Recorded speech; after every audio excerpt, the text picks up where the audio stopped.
Hello, welcome back to the channel and Happy New Year. I hope you all had a fantastic Christmas, whether you celebrate it or not. So in this video I thought I'd just cover something that we've been thinking of as a family that we've tried to do in the past, but unfortunately financially it's a bit prohibitive due to the back end of COVID, etc. But now we seem to be in a position where this year it's a distinct possibility we could actually make it a reality, and that is we're going to purchase a camper van.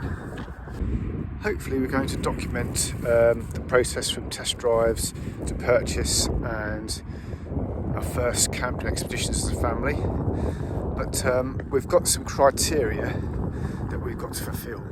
The first one, probably the biggest one, which has prevented us in the past, and that's the budget. So we set ourselves a budget of no more than £40,000.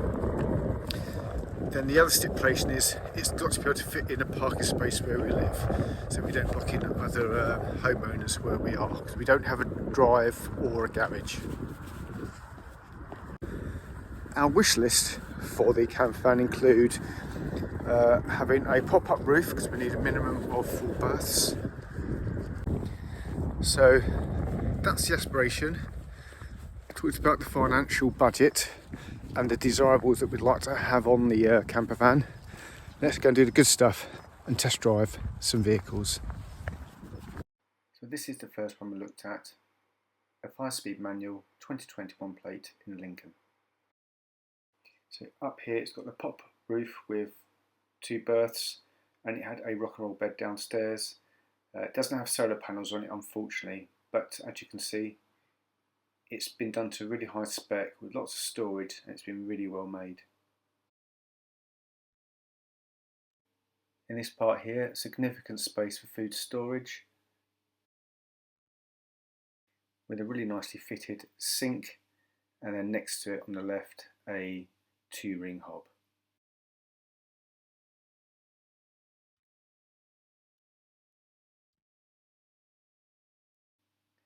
And as I said already, lots of storage around the top, on this side, at the back as well, above the bed, but lots of good cubby holes to store lots of kit and sleeping bags. And in here you can see the electrical supply. But as I say, it didn't have solar panels, so that was one negative on it.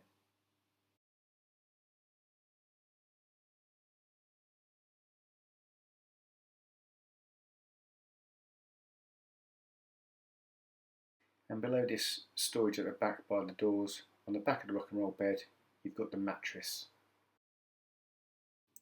The seats are all cloth.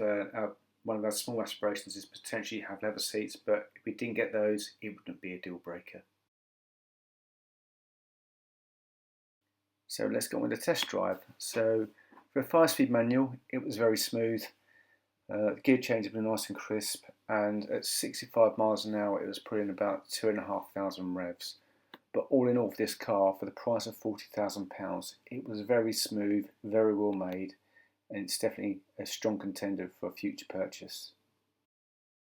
Our next aim is to drive an automatic VW camper to see how that drives, but until then, thank you very much for watching, and hopefully see you in the next video as we progress our ambitions to purchase a VW camper. Until then, take care. Bye bye.